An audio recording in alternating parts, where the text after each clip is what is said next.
Come along, children. Now we're going to have a little music. Yo, what is up, guys? Welcome back to First Cut. This is our new discussion of box office and the state of movies. I'm here with RB3. RB3, how you feeling, man? I'm good. I was on the picket line today, Yeah, supporting the people. So good time. it's crazy, right? I feel like it's this. What a crazy moment right now in Hollywood, in the movie industry. Everything is just absolutely at 100, whether it comes to the strike, whether it comes to National Cinema Day, which we just had, whether it comes to movies being pushed now. We had Dune 2 get pushed. How are you feeling about all the chaos that's going on in Hollywood? Well, it's justified. I mean, it's justified from the sense of it should be chaotic, based on how the studios have been acting, how reprehensively they've been acting. I think the most egregious part of it, I think a lot of, for one, if you notice, like Variety, Hollywood Reporter, Deadline, they don't really give you the full facts and stories like the most straightforward way, and that's largely because they're owned by the same company. Particularly Variety and Hollywood Reporter are owned by Penske Media Corporation, which is also the same people who own like South by Southwest and all these big festivals and media things, so entities. So that's why when you see the reporting from them, they're not being clear as to what's really happening. The fact of the matter is, the Writers Guild, they only gave, like, the Writers Guild started striking over 100 days ago, 114 days ago, 115 days. I think. Yeah, basically, yes. And then they only, the studios only made one counter offer on August 11th, and then make any subsequent counter offers at all. So whenever people are talking about, oh, they went back to the negotiating table, they were negotiating again. No, there's only really one round of negotiations, and the rest of it was the CEOs finger wagging at the writers and the screen actors to get their stuff together. So yeah, there really isn't any hope in sight, especially when you consider how the studio executives are just greedier and more selfish than ever.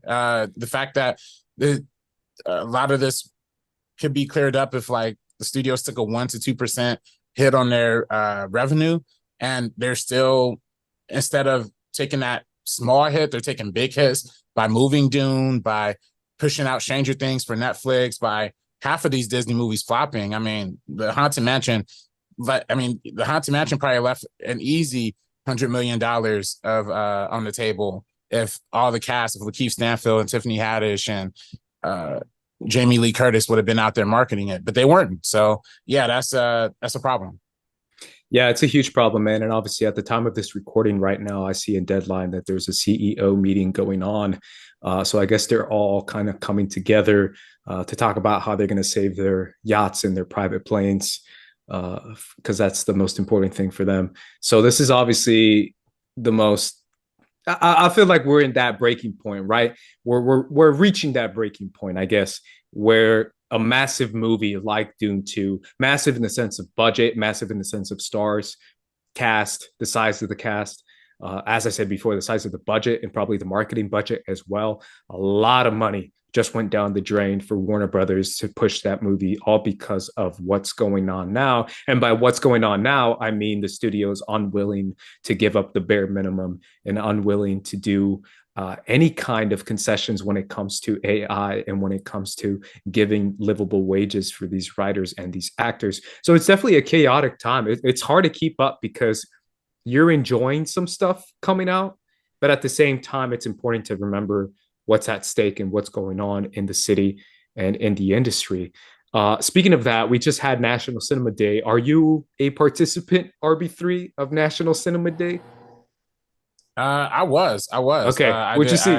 Well, I went to see Bottoms, the new neon film from Orion, which is amazing. I saw it early. I actually saw it the early with Sabrina. We went to the premiere.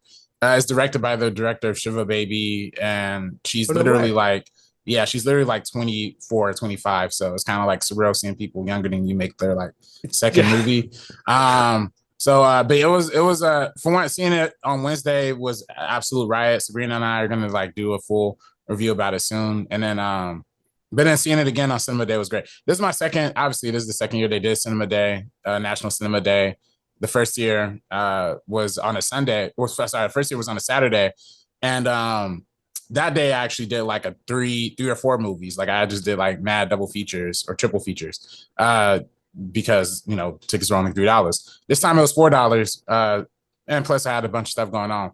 But me and my girlfriend went to see Bottoms, which was cool, which was funny because the only theaters showing it in LA were the AMC at the Grove and the Alamo Draft House. And I really want to see it at the Alamo Draft House, but that mug was sold out for every single showtime. And they were playing it like every 30 minutes, but it was sold out, like mad hype. And the ones that we got at the Grove were even like the neck breakers in the front, even though the Grove is pretty nicely set up where the neck breakers aren't the worst seats either. So yeah, that was man, Bottoms is a super dope movie. That's cool, man. I really want to do a check-in on box office right now. Obviously, Bottoms, you just mentioned it right now. I think the big winner for National Cinema Day was still Barbie. Barbie, for some reason, is just still Gran Turismo. Gran Turismo. Oh, Gran Turismo too. Yeah, you're right. I forgot. That was me. That was me. I went to see Gran Turismo finally. Yeah. How'd you like it? I took advantage of it. I really enjoyed it, man. I dug it. A lot of people did the $4 4DX on Gran Turismo. Was that your thing too? Definitely not 4DX. No, that's not for me. You know me, bro. I don't even like 3D. I hate 3D. I won't go watch it if it's 3D. It was cool, man. I really enjoyed it. I dug it, man. I think it was a lot of fun. It's funny because I played that game growing up. I played the OG or one of the OGs, the second OG or third. The PS2 one is the one I played growing up, the very first one that came out on PS2. And I will never forget when I was driving around one of my homies a couple of years back, and he asked me, he's like, "Damn, bro, how are you such a good driver?" I don't know. You've seen me drive RB3. You drove me a little bit. Yeah. I don't know if you agree with that I'm a good driver. No, you are a good driver. Yeah. But I told him, I was like, you know what taught me how to drive? Gran Turismo. Dead ass. I'm not even kidding. As a kid, like I would play that game all the time, and it teaches you how to like stay in course, stay in the middle, stay on the line. And that sensitivity really did feel it. And I did have that wheel too as a kid. So this was it hit a different note, man. It hit a different note for me because I definitely felt like that kid. Nah, it must have did a pretty good job because you're the only driver I've ever met who ever rode without like a rear view mirror or right hand mirror on the passenger side. I remember we were riding all the way to San Diego Comic Con. Yeah, in the mirror, I'm like, "Yo, dog, is this safe?" And you're just like, "No, we're good." In my busted up Honda Civic. Yeah, it's like a 2001 Honda Civic. Yeah, good time, man. Good time, bro. I just came in, paid that car. My brother helped me out a little bit out of pocket, bought it straight up, paid it off, and I was like, "Yo, this is my car. I'm driving this shit." I came to LA. I rode an Uber to pick it up in lunchtime at work, and then I drove it back to work. First time driving it. And you rode with me, bro. I went to San Diego with you twice in that car. It was first time me and you, second time me and you and Brian. Oh yeah, that's right. 2 years in a row. I drove to San Diego because I didn't care. I was so used to driving. But shout out to Gran Turismo. Shout out to the homie who played video games as a kid. But that's kind of the whole point of the movie. The whole point of the movie is that this is so realistic that you can actually learn how to do it in this game. And I felt that. I was like, that's how I learned. But anyways, it was fun, man. And I do feel like it's weird at the moment right now in movies, right? Because you're enjoying so much of what's going on and you enjoy what's being seen in the theaters, whether it is Barbie, Oppenheimer, or Blue Beetle. I feel like there's a lot of conversation as far as how much money more could have been made if there was an opportunity for these actors to promote their films. But how are you feeling about the box office at the moment, especially Blue Beetle kind of, being undercut a little bit more than what was previously thought? Well, Blue Beetle didn't have a chance because the studio never believed in it. And I hate to say it, but that's just what the situation was. Like they started believing in it when when people started seeing it and the reviews started coming out and things were looking good for it.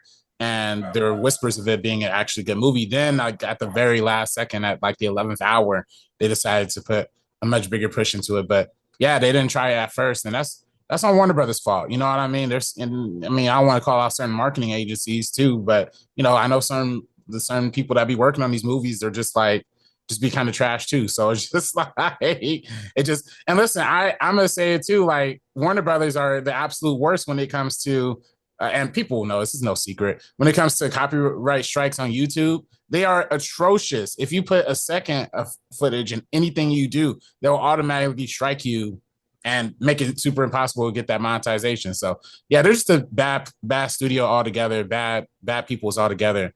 And you know, that being said, maybe one day I'll work with Warner Brothers. I don't know, but as of right now, they are not that good, and they just didn't do a good job with Blue Beetle. But in terms of the box office altogether, I mean, this year is significantly better box office wise than last year. I think is because there's a strong variety of movies. I think the reason why Cinema Day this year was such a success, more successful than last year even, was because there was such a wide variety of movies. You know, the girls could see Barbie, the emo kids could see Oppenheimer, the kids could see Teenage Mutant Ninja Turtles, and the gamers, Gran Turismo. Like, there's literally something for everybody. And yeah, Blue Beetle is just, you know, it came in at the end of the superhero wave, and people just, you know, aren't really here for it. But I dug it. I thought it was a good movie. I hope word of mouth carries it a little longer than it would otherwise. But yeah, you know, it just came and went because of the studio. Yeah, it's difficult because yeah, there's an obvious pick and choose there when they want to pick and choose what they want to do and what they don't want to do. To be honest, I mean, as you said, we might work for Warner Brothers. Remember when we used to trash them back in the Snyder days on First Cut, on the OG First Cut? I mean, you know, those are always good times to me. Yeah, I feel like this is the Zaslav effect as well, where he kind of wants to do what he wants to do, and it's very much like a down the line status quo, boring ass choices that we talked about. I feel like a month and a half ago when we were talking about Barbie.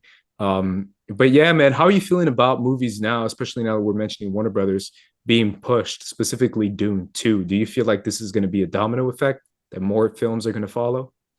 Yeah, I think a lot of films. I think some films will follow. You know, I think Disney in particular, I don't think are going to move because Disney operates by the philosophy that their properties are bigger than their actors. Like, that's just how they live by. So they're not going to move the Marvels. They're not going to move any Star Wars. They're not going to do anything like that. Whatever they have filmed, they're going to put out. The question is for other studios, though. I think it's a consideration. I think moving Dune 2 was the right choice. I thought where they moved it was completely stupid. In March of 2024, just to give context, there's about 1,100 movies coming out in March 2024. Really? Yeah, I'm literally going to pull up the movie calendar for 2024, March 2024 right here. But it's literally every weekend, it's like 3 major releases. It's like ridiculous. March 1st is Fall Guy from Universal, which stars Ryan Gosling and directed by David Lynch, you know, who did Deadpool and all that stuff. Great action movie. Same day that's coming out as the new Pixar movie, Ello. That's just March 1st. March 8th is Kung Fu Panda 4 and A Quiet Place Day 1, the Quiet Place spinoff. That's another weekend, 2 major films. March 15th, where they just put Dune Dune is the only spot right there currently. But then the very next weekend is the live action Snow White movie from Disney, starring Rachel Zegler. And then the weekend after that is Ghostbusters Afterlife 2 and Mickey 17, which is the new Bong Joon-ho film starring Robert Pattinson. So literally in that month, there's 7 major big budget releases just in that month of March. March isn't December. Kids aren't out of school. That's kind of stupid. If you're going to put Dune 2 anywhere, put it in, you know, July or August. Like, it should be the Oppenheimer kind of date, if anything. So yeah, that's just, again, just Warner Brothers just shooting themselves in the foot, just being a stupid studio. As always, I've always said, even back when SCN was, we're doing SCN, that their whole decision to put the day and date for HBO Max and theaters was just a terrible decision. If they would have just had a little patience and waited, they would have been way more successful in that year. But I digress. You know, that's just mad. bad decision making on their part, and I hope they continue making bad decisions, because if they're not going to pay their people, then they might as well suffer the consequences for it. So Yeah, it's crazy because I do feel like they've made a ton of mistakes over the past 10 years. I can't even add it to 10 years if you want to even bring it back to the DC stuff. Look what's happening to DC, man. We have to talk about it. DC has had one of the worst years this year, last year. It just continually brings up some of the worst numbers that we've seen in a minute. Even if you want to bring it back to COVID times when it comes to the Suicide Squad, as much as we enjoyed that movie, it did bad.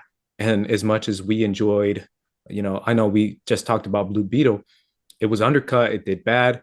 Shazam did 10 times worse. Black Adam did even worse. Like, no, Black Adam didn't do that bad. Black Adam didn't it did pretty bad. It made 400. It made 400 million worldwide. Not as bad as Shazam. I'll give you that. Yeah. Definitely not as bad as Shazam. There was another DC movie I'm forgetting, right? Birds of Prey.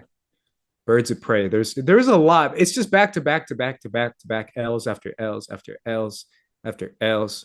They're just tanking. They're just absolutely just doing the worst when it comes to DC. And I don't know. A lot of people have said it's James Gunn, where they say because he talks so much about what's coming up, that a lot of people have said, all right, if he's talking this much about how they're going to be so good when Superman comes out, then I guess I'll wait when Superman comes out. But what do you think is actually going on when it comes to DC? It's a transition period, because it's funny. I was watching a video from Movie Bob, this critic, YouTube critic, and I think he does written reviews too, talking in his old, like a lot of his older content. He was actually talking in the 2017, 2018 period when they're first greenlighting a lot of the Birds of Prey, the Suicide Squad, things of that nature, before the James Gunn takeover, essentially. And when you look at the trajectory of where they were going, it really, pre-James Gunn under Walter Hamada and Michael DeLuca and all them people, it really did look like they were setting up DC to be like the girl superhero brand, right? Because you think of Birds of Prey, you think Batgirl was going to be there, you think Supergirl. They originally announced Supergirl not as part of the Flash movie. She was going to be her own spinoff movie. Yeah. It was going to be Sasha Calle's Supergirl, like as a film and introduced in the Flash. Like these are what they were setting up to be. But then, Birds of Prey came out, didn't do well. That's because I think because of the pandemic. It came out literally a week before the pandemic. Wonder Woman 2 was just bad because of its own reasons. So then I think they just made the decision to let's get away from all this girl stuff as quick as possible. So it's just another problem with DC being ultra reactionary. Like now they have all these movies in production and in post-production that they didn't even know what to do with. They don't have anything that they actually want anymore. Batgirl's completely scrapped, Supergirl's scrapped. So now they're literally starting from scratch. And I think the audience could just tell. I think the audience could literally feel this is not a consistent thing, and they're not with it. I was thinking so hard. I knew, I was like, I missed the movie, and I'm missing something. The Flash. How could I forget the Flash? The Flash is the big one. That was the big DC flop that made Shazam look cool. With how bad it was when it comes to the loss. That just bombed so bad. It was a complete disaster on every single front, in my opinion, because I do feel like there was some hardcore fans that really enjoyed it, but for the most part, it wasn't really positively received. And at the same time, it didn't lead anywhere. And at the same time, it made no money and it lost a ton of money. So I feel like that was just a measuring stick of where DC is at the moment, even more than Shazam and Blue Beetle, because the Flash is a much bigger character, and it was potentially setting up some stuff, which eventually, obviously, they didn't. Yeah, man, it's a bad look, and I do feel like, if I'm being honest, and I talked about it with you and Brittany months ago. I don't know if you remember this, when we talked about where James Gunn is taking DC now, where I'm not even super duper confident in it, if I'm being real. Because I do feel like there's still tendencies there with what you just said when it comes to being like, let's just go completely back to status quo, all dude superheroes, all famous superheroes, all normal ass, dude superheroes, nothing crazy, quirky, out of the ordinary, which is what they were trying to do. Like you said, when Hamada was there and doing stuff like Birds of Prey, they were doing stuff like Joker. They were doing stuff that was a little bit more experimental, a little bit more out of the box. And now they're just like Superman, Batman and Robin, Superman, Booster Gold. Like it's very much like down the line, down the middle, basic ass shit that I'm not really confident in, to be honest. But I don't know. Maybe you are.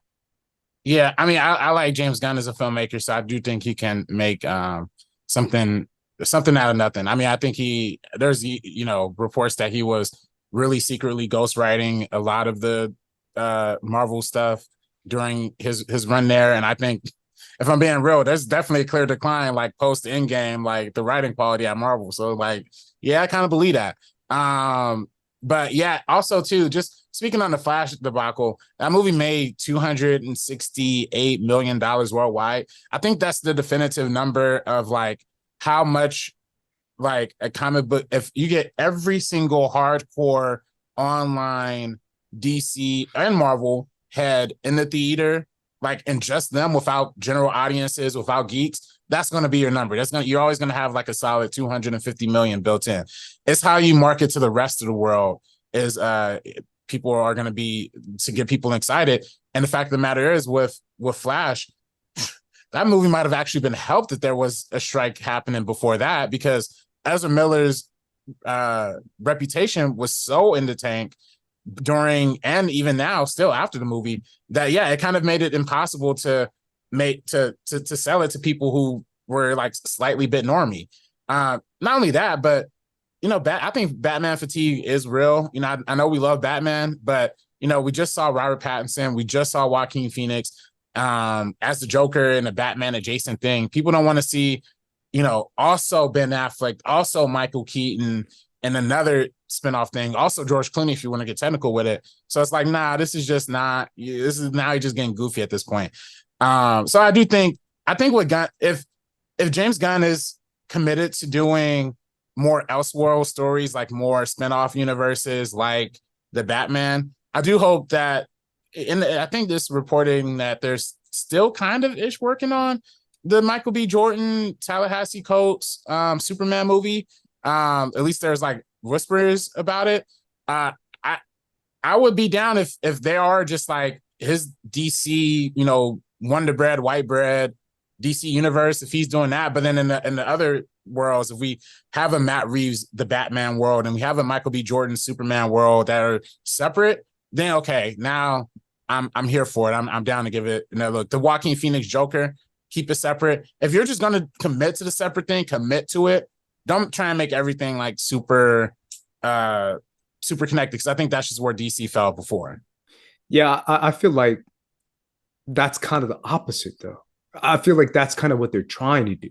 They're trying to avoid Elseworld, disconnected, individual, more, how do I say, like artistic visions type stories, and go with a much more status quo, Marvel-esque, DC is all connected type stories. If you watch this movie, Green Lantern's going to come out and he's going to be like, watch me in my next TV series. And then it's going to be like a continuation of passing the baton, just like Marvel did it back in the OG days in phase 1 and phase 2, where they kept passing the baton at the end of every movie. I think that's what they want, right? Am I tripping when I say that? That's why I'm just kind of like meh on it. Yeah. I mean, I'm sure. Yeah, I think that's what they announced. I think they also implied that the actors who they're casting in the movies will also play the same characters in the cartoons and in the video games as well. So yeah, that's definitely their intent. I just think like, they're going to look at the box office, see the Batman making 700 million and their dumb, Superman legacy movie, like, do whatever. And they're going to be like, yeah, okay, let's keep being reactionary and let's keep these things separate. Or the Joker 2. I mean, fam, the first Joker made $1 billion, like $1 billion. Joker 2 has Lady Gaga in it. Like these are different. This is going to be on a different level in it's terms gonna make of a lot of money. You know what I mean? Like it's not going to be on the Flash. Like I think they know. I think if they're smart, I think James Gunn's a smart guy. I think he should recognize that audiences don't care about the multiverse connected stuff anymore. Like we're kind of over it. I think he knows that, people want to see a variety. Like people want to see not just the same old, same old. Want to see a departure from the Marvel aesthetic instead of like movies that are like actively embracing it. And even though Aquaman definitely embraced the Marvel aesthetic a lot, probably the most out of any DC film. That's the only one that I felt like it worked on. You know what I mean? Yeah. Because even I would even argue Wonder Woman 2, I'm sorry, Wonder Woman 1 feels more like a Zack Snyder Batman v Superman in that same vein, instead of what we later see in Wonder Woman 2, which is a lot more like poppy, flashy, almost Marvel-esque. So I think like they kind of made a hard switch into making more fun and goofy stuff. And I think audiences are kind of like, it's not that good. You know? Yeah, it didn't pay off at all. And that was definitely very reactionary to the Snyder stuff. When it came to a lot of critics who really didn't like Snyder's movies, even though they made really good money, like really good money. And that's why he was able to do, and that's why there was such an outcry about the Snyder stuff. And I know that's, in the past, but it's definitely something that I was semi-passionate about, not super passionate, but definitely very keen on a studio like Warner Brothers doing him so dirty, and him being able to do his movie. Even down to Barbie, just like putting the Snyder's cut movement into the ground like a dirty cigarette. Yeah. You know what I mean? Like stomping it out. Like, Jesus, you didn't have to get that brutal with it. Like, hey man, Rebel Moon, bro. Rebel Moon. Rebel Moon's coming. It's a moon and it's a rebel. I'm down for it, bro. That's another one.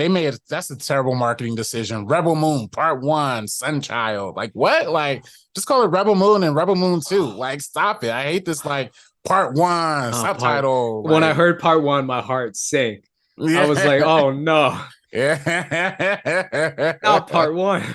It's gonna be 8 hours, bro. 4 hours each movie. But yeah, I feel like there's some stuff happening, man, when it comes to down the pipeline type stuff. The big movies coming out the rest of the year are the Marvels, Dune 2, or was Dune 2. Now it's the Marvels. Napoleon, I just saw the trailer for that. We have the Willy Wonka movie coming out. What else is a major movie that I'm missing that's supposed to be coming out later this year? Well, I mean, in my world, Color Purple. You know what I mean? Color Purple. That's another one that could be potentially pushed, to be honest. Do you see any other massive movie that's probably going to be like, you know what, we got to move? I mean, I think it's mostly cast heavy stuff. Like I think, like you mentioned, that's a Color Purple, right? Color Purple, is very, very cast heavy.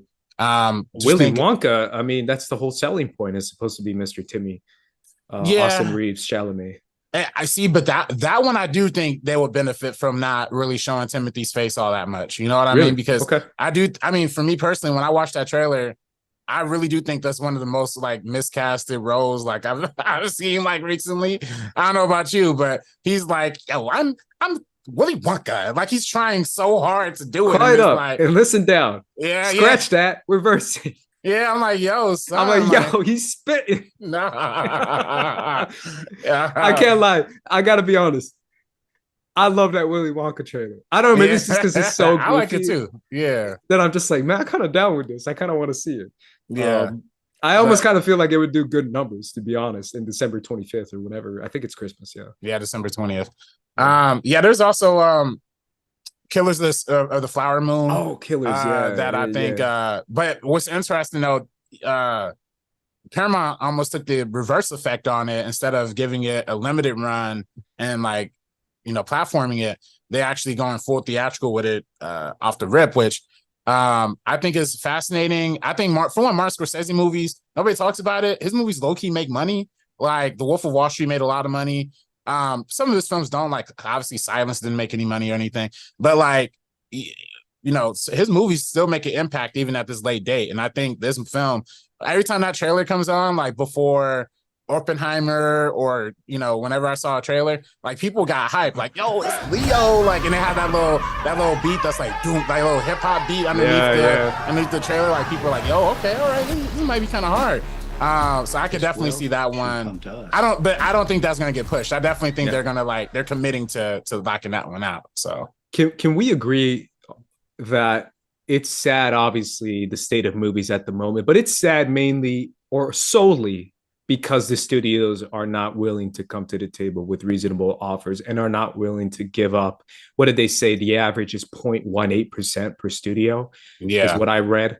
Yeah. Netflix is the highest with 2%, but Yeah, that's it. the average is 0.18% per studio, whether it is a Sony or a Disney or Warner Brothers. And they're not willing to come to the table with that. And the fact that they're also the thing that's bugging me, and I said it in the little video that I just posted today, in my little SAG WGA update, is this whole obsession with AI that apparently they're not conceding even an inch on, where they're obsessed with making as much AI stuff as possible. And it's like, do you not see how stupid that sounds? Number one. And number two, do you not see how bad the product will become? Like, we just saw The Flash, bro. The Flash was like some of the most corporate studio brought up, half finished, half assed, like Zaslav-esque film I've ever seen. And then that was after Quantum Mania, which was another one that I was like, this is another one that's like, oh my God. Kevin Feige wrote this movie and was just like quips, quips, quips, quips, funny joke, bad CG, quips, quips, quips, the movie.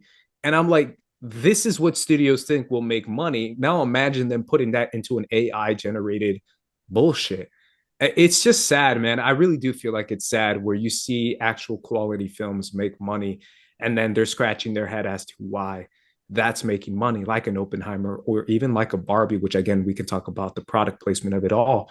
But it's just sad. I just feel like studios are just shitting the bed right now when we could be talking about how the press run for the Marvels is going to be a lot of fun because a girl like Iman Vellani, I believe is her name, is going to be able to get her time to shine and have some moment in the sun where she is such a young actress and a new actress. And she won't get the opportunity to do that because they want to keep 0.18% more of their billions of billions. It bugs me, man. It just bugs me. I don't know. Yeah. And then it's just, going back to Imam Vellani, it's when how they've been airing the Miss Marvel show on ABC. And I feel like that makes it's just one of the many examples of why the whole streaming game is tricky, right? Because I relentlessly, every time I'm like on Hulu, they play like episodes of Secret Invasion. I'm like, yo, who agreed to that? Is Samuel Jackson even did he agree to that? Is he going to get paid for that? Because obviously we saw not earlier, but we saw during the pandemic when Scarlett Johansson had to sue Disney over the Black Widow being put exclusively to Disney Plus. Until we have an actual third party verification system of like who's viewing these numbers, how many people are watching it, and people get paid out accordingly to that. That needs to be like, we need that. Like we should be on strike, if we're not going to get that. And I do believe Netflix uses like Ernst and Young for like putting out like total hours viewed, I guess, weekly reports for their shows. But that should be a practice that every studio engages with. And that's, another sticking point in their disagreement. But on the AI junction, people don't realize how bad AI is. Like, if you like actually use Chat GPT, like I've only like played with it like twice, and like they get like people are like, oh, it gives you such good ideas.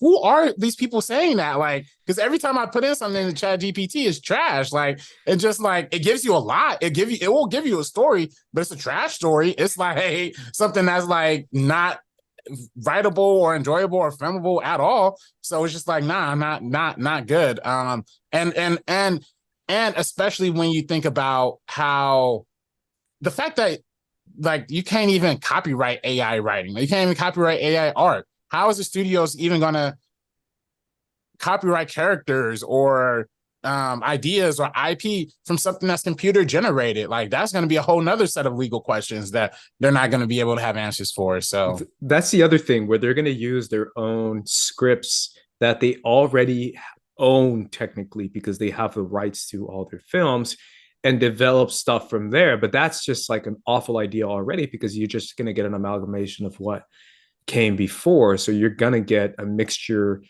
I said it was going to be like a hodgepodge in my video, a hodgepodge, a patchwork, just a bunch of BS mixed together. And they think that's cool. They think that mixture is going to be cool. Like, it's so bad. Like you just said, I saw someone on YouTube defending AI, and they're like, "Look, let me prove it to you. It's actually really cool." And I'm like, "That's awful. All of the ideas they gave you are terrible." And you're Yeah. like, "This is really interesting." And I'm like, "It's way more interesting to have a writer from a different background and a different perspective from a different upbringing that's not this YouTuber who's a 45-year-old white guy justifying chat GPT because they think it's such a cool, quirky, interesting perspective. How about a guy who has a different perspective that is not someone like you? That to me is interesting. That to me is fascinating. And that to me brings a little bit more life into your art. So I don't know, man. The whole thing bums me out because I do feel like it's such an interesting point. And I do feel like streaming too. You mentioned streaming. I want to get back to that point. We have to talk about it because you mentioned Stranger Things. The idea of Stranger Things being 20-year-olds, Yeah. 22-year-old kids is going to be hysterical if that actually happens, which at the rate we're going, it might be. I mean, they don't even start shooting till what, end of next year, even if it's mid of next year. Yeah. So I was a little confused about that because I saw some reports that they had actually even like were already filming like before the strike, or at least like building sets at the, I don't know if, like exactly what I think stage they of were production getting they're at, ready to film. Yeah. right before the strike. But yeah, I've heard reports, I've heard people say like Netflix alone would be ready to end the strike just because of Stranger Things, like because of how valuable that IP is to them, and losing out on a whole year of that revenue. Because yeah, we didn't get Stranger Things in 2023. Eventually, people are just going to be like, I don't know, okay, I guess it's over, and cancel their Netflix accounts. So yeah, I definitely think they want to prioritize that. And what's also nasty is Tesseranto, I think that's his name, saying that like the reason why they don't want to give in to the WGA's request is that writers in other territories are going to get, start getting bold and start asking for more money. We spoke about the Squid Games creator before, or you and Danny did. And yeah, apparently they only pay Korean actors like $300 for like a whole shoot, like basically Yeah. on some of these shows, like, and without any residual checks or anything. And the same thing with these writers and directors. So yeah, we need to figure out like how to get people paid, because Hollywood, listen, man, I was out there on the strike. It's a lot of people in Hollywood. A lot of people depend on the economics of the film industry. And, when studios are hauling all the money and doing all these weird accounting tricks to keep people from getting paid, it's detrimental to the arts, to the crafts. And I think we're going to see that. I think we are going to see the end of the traditional studio system kind of movies. And I think we are going to see a new like independent wave, a new Hollywood wave that we saw like in the say 70s and after the first writer's strike in the late 60s, and also after the second writer's strike in the 88, which led to what they call the spec script boom, where a lot of popular writers and directors were on strike, writing their own scripts, taking them to the studios after everything was getting made, after everything was finished with the strike, and making some all-time classic films like Fight Club, The Matrix, things of that nature. So I think there's an opportunity for that to happen here again. But the studios just got to not be greedy. Yeah, if they are not greedy, which is another if, or it's a time-based if, hopefully, and hopefully not too long of a time. But yeah, it is very frustrating because we do see how much streaming has changed the game and how much they've used streaming to justify basically abusive actions within the industry, like you just said about the Korean actors, or even just any kind of Netflix streaming or any streaming platform that doesn't want to pay any more than just the super low flat rate. And at the same time, apparently they're paying their Swedish actors and Swedish writers and Swedish workers way more. And they're actually doing residuals because Sweden said, if you want anything from us, you're going to have to follow our rules, which is what we have inside our country. So people think socialism is a bad thing. Come on, yeah. like, what are y'all talking about? What they say, like it was like a 75% higher or 85% higher life expectancy, and what is it, life enjoyment or something like that in Sweden. And it's like, I wonder why. Maybe they aren't built on the back of capitalism. I don't know. Maybe not hating that is such a bad idea, or maybe the examples you give are kind of skewed. But it's frustrating, man, because I do feel like that streaming model has been super detrimental, and we've seen abusive habits within the streaming model really take hold. I want to actually bring real quick too, man, something we can't let them off the hook for. And I know when it comes out, people are going to be like kind of forgetful about it, and they're probably going to tune in and be eating their popcorn and enjoying it. But I can't control that. What I can control is what I say about it and what I know about it. But that Netflix Squid Game reality show, Nope. have you read that article? Nah, I It's haven't. some of the most abusive, weird, like the producers didn't know what they were doing. They didn't know where people could pee. They didn't know when people should eat. Like they were Wow. stacking people up in a room. Like people were freezing to death. Like they had to call the ambulance a few times because they didn't know how cold it was going to be. Like it's just some really weird stuff where I put myself in those shoes the few times I've worked on those type of shows. Uh, you can't do that, and you can't get away with taking a concept that's literally the most anti-capitalistic show you have on your platform and Mhm. make a show about look how cool it is to abuse these people who are freezing to death and peeing their pants like that. I can't forgive Netflix just for that.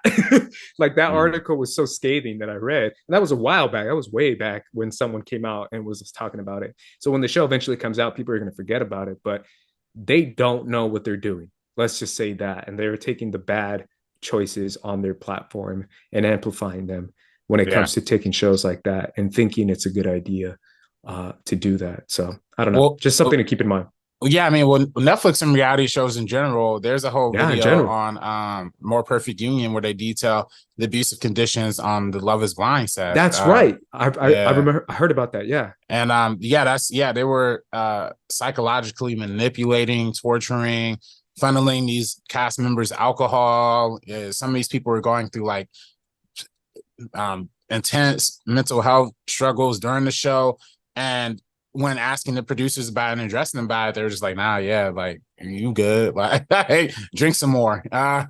So it's like, yeah, there definitely needs to be, and the cast members from Love is Blind is suing that, and alongside, I think at least like 2,000 other reality show cast members throughout the years are suing Netflix and these big companies for it. I think they're also people who deserve to be unionized as well, being part of SAG-AFTRA, because they are basically actors in these shows. So yeah, they should be getting SAG cards, and I think that would also help us when there's a SAG strike going on and the studios just can't funnel a bunch of reality shows to like occupy the time and space. Yeah, that'd be great.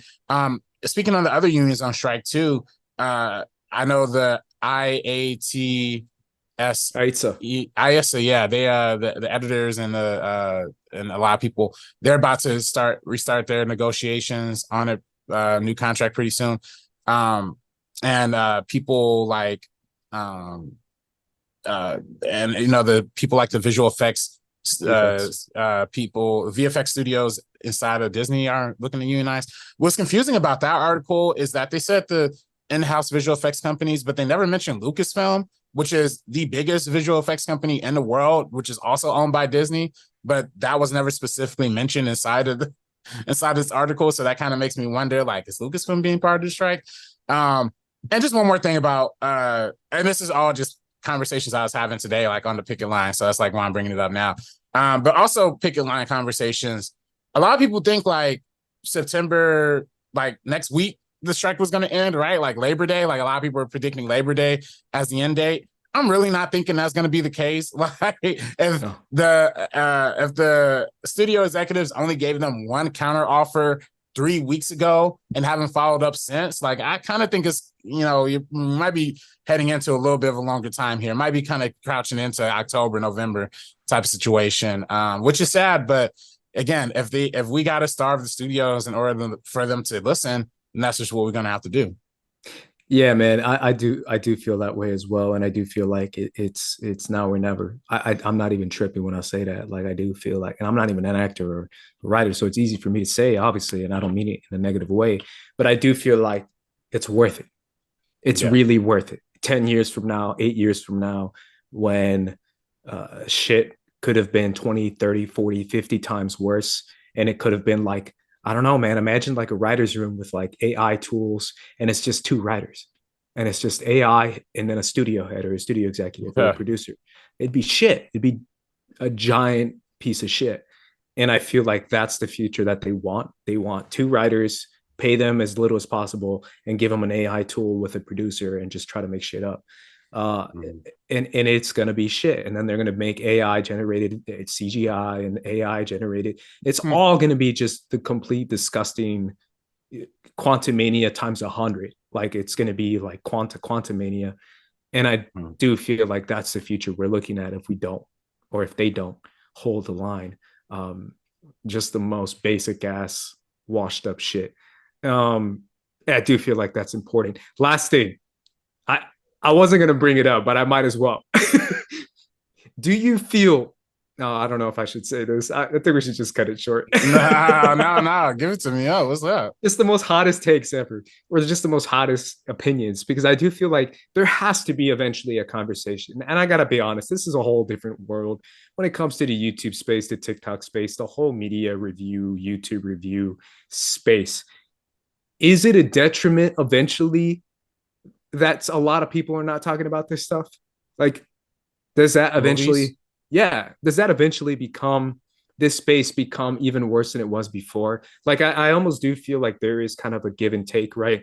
The give is supporting solidarity, all that good stuff that you want to have. The take is you're giving this stuff, literally just passing the baton over to the most disgusting, bad faith, racist, white supremacist, or just awful opinions type of people who are happily on TikTok and are happily on YouTube spouting the most disgusting takes about movies like Blue Beetle and Barbie. I don't know. I Yeah. don't know. Eventually, I do feel like this is a conversation we should have.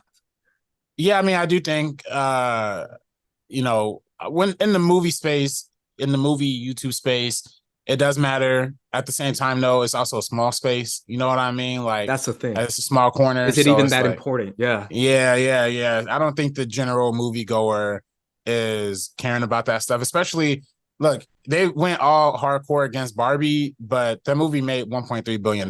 You know what I mean? Like they went hardcore against Black Panther, but that movie was a hit too. So it's The like, only counter I have for you is if I do a time machine and I go back to 2018 or end of 2018, and then I go to 2019. I promise you, RB3, and I know you know this, but me just being inside that little mini room of the Star Wars space when it comes to the little bit of time I was on Collider with Jedi Talk, and then the little bit of time I was in that little Star Wars world, like really deep in it on YouTube, that was so effing effective. Like the way they were able to mobilize, coordinate, create a strategy, create an approach to just completely tear down the sequel trilogy in every aspect, make it the most sexist, most openly antagonistic operation I've seen in a minute. And it all came from the same neckbeard, weirder dudes who are talking the most white supremacist views I've ever heard and are talking about movies like what is that guy's name? The quarter man, the quartering dude. oh, Jody's Corner. Yeah, Jody's Corner. Yeah. No, it's is he called the quartering? Something Oh, like I that. don't know. I might be talking about different people. Yeah. Or the Geeks and Gamers dudes, whoever it Yeah. is, those guys started with The Last Jedi and they started with the sequel trilogy. That's what got them their fame. And now I can go to a 7-Eleven, I can go to a corner store and I just be like, hey man, what you think about The Last Jedi? And he's like, oh bro. And they say the exact same talking points as those guys. And I'm just like, that's how impactful they were. And they started on YouTube. And that happened to me when I was like, wait a minute, what? Right. That's the same thing that one random dude said on. I don't know, man. I just feel like there's a danger there where you just create this environment of just pure hatred. There's some That's all you see. Yeah. Yeah, there's definitely. I mean, yeah, you're definitely right. There's some people who are like that. I definitely think the majority of moviegoers aren't really following that stuff, except when it is a reactionary movie like Man of Steel or like Last Jedi that divides fans. Like, I think that's why, like, literally, I credit Man of Steel all the time for being where I'm at now, because through that movie, I was so confused on how I felt like about it just as a moviegoer, as just like a film fan. I was like, I have to go to YouTube to hear other people talk about it. And then when you go to YouTube and it is flooded with like the John Campias and the, you know, all these weird people, and that's just how you get sucked in. And you will end up just saying stuff that you probably end up regretting 10 years later. Yeah. And you'll probably end up saying, like, that's not how I felt. Like, I will never forget that idea of coming out of those movies, whether it was The Last Jedi or whether it was The Rise of Skywalker. That everyone I said around me, the same people who came out of those theaters. I mean, you were there, bro. You remember this. When people were coming out of The Last Jedi and be like, that was really cool. And then 2 weeks later, they were like, well, actually, this is a detriment to Star Wars society in general. And I'm like, what? Didn't 2 weeks ago you just said it was really cool? Like, that was it. That was your take. Yeah. But also, you know, I think Last Jedi, yes. I think the bigger thing is like Rise too, though, man. I gotta Rise as a Rise defender. Yeah, but okay, you defend it, but that's a legitimately bad movie though. Like, I'll get shot in the face. No, it's not. I mean, let's be real though. It's like on an objective level, it's not as good as The Last Jedi on a quality standard. The Last Jedi angers a fan base that was like so nostalgia driven anyway, and already on YouTube and already online. Like most people who watch Star Wars movies were listening to like Christian Harloff and the same things that we were on, like the things that the spaces we were in. So they, you know, a lot of people who are in that Star Wars bubble were super hyped on talking about Last Jedi and super hyped on trashing it. But I think about, you know, you talk about 2018, like, that was, or 2017 was Last Jedi. I think about 2019, where Captain Marvel came out, and the same group of sweaty idiots had like got mad about that, but that movie still made $1 bajillion. You know what I mean? So it's like, it goes 50-50. I think with Star Wars in particular, it just ignited a fan base that was already like born in the 80s. So now the fan base is like 40s, 50s, already men going through their midlife crises and just wanted something to crap on. I think the same thing is kind of happening with superheroes, if I'm being real. Like, a lot of superhero genre fans are people from the 80s and 90s. So now we're starting to get older and we're like, yo, this is kind of trash. I don't know. I kind of not liking this. But I think that's why the genre has to age with its audience. And I think Star Wars has successfully aged with its audience on TV through Mandalorian, through Andor, through Obi-Wan Kenobi and all those shows. I just think the movies, we just haven't seen the movies do that yet. And I would be excited to see that. And we did see it in the Last Jedi. That is Star Wars maturing, but it was just too hard of a switch for these man babies at the time. So yeah, that's where I kind of disagree with that take, because I do feel like there was a new generation of fans enjoying these movies, and it just wasn't the loudest people in the room or the loudest people anywhere you looked on the internet. I do feel like there was, and I've talked about this ad nauseum, obviously, on Sabak the Block, but I do feel like the sequel trilogy did hit a note with a new generation. We just didn't see it because these 14-year-olds or 13-year-olds or younger kids, or like my nieces and nephews, like I've said a million times, don't have YouTube channels and don't crab out Star Wars on YouTube for a living. So we didn't necessarily see the takes, but there is a lot of Rey fans out there. There is a lot of people who enjoy these movies, and you can show them the numbers to prove it. I mean, the sequel trilogy made more money than half the movies we get nowadays. Like, it's way more than some Marvel movies. So that's facts. I don't know. I just feel like eventually we'll get to this. We're not there yet, I personally feel, but eventually we'll have to have a conversation in general about the ideas of having spaces and what kind of spaces you create for certain people. And this is how certain people get born, just being festered and being, I don't know, I'm just watching Jujutsu Kaisen. Like the cursed womb is what they call it, where it just kind of festers and builds and then pops out like a giant demon looking creature. But that's how these kind of guys are born. That's how these freaking Tates and these dudes, because we give them the space, we give them the room, and we just kind of be like, yeah, here's the mic, go for it. And we just call them dork, but that's it. And then they get a huge audience, and then they have a heavy influence on a lot of brains of people, especially young people. So I don't know. You know, you know, and you're 100% right about that. And especially in the fact of like they being the loudest voices. I compare it to like Trump people, right? Like, if you look at Trump, you would think, like, based on how many MAGA hats you'll see out there and how loud they are on Twitter, on social media, that they're everywhere. But really, MAGA only represents about 25 to 30% of the actual country. You know what I mean? So like they're small, but they're loud. And same thing with these geeks and gamers people, small, loud, but also incorrect. And I think a lot of people, for as many people who, like you said, like are listening to those people, there are 10 times more fans who are gonna grow up, who are those 14 and 15-year-olds who enjoyed Ray. They are going to grow up and start the YouTube channels eventually. And then we're going to see a whole new wave of people being like, oh, the sequel trilogy was actually good. Oh, we actually did love this. Same way we saw with the prequels. Like the prequels is the same way. When growing up, literally everybody was like, the prequels are trash, unwatchable, worst things ever. And now literally the entire conversation is prequels were actually great. George Lucas was a master. But those are the same guys who are now trashing the sequel trilogy and hate anything that features anything different. The same prequel fans, people my age, people who are exactly my age, who were kids and watched them in theaters, like me.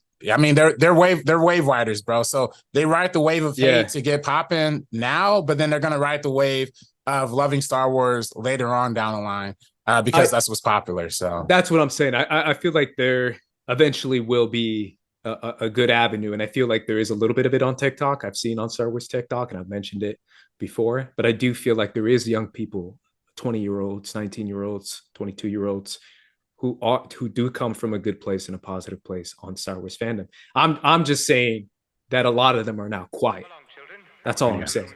And that to me, part of me is like, I would love to hear them speak up about Ahsoka and be happy about it, but they're quiet. They've taken their complete, silence on it. So I don't know, just a thought. Eventually we'll have that conversation, but right now it's not that time. My bad for taking up more time. Either way, guys, those were our thoughts on box office and movies and just everything we could possibly think of in general.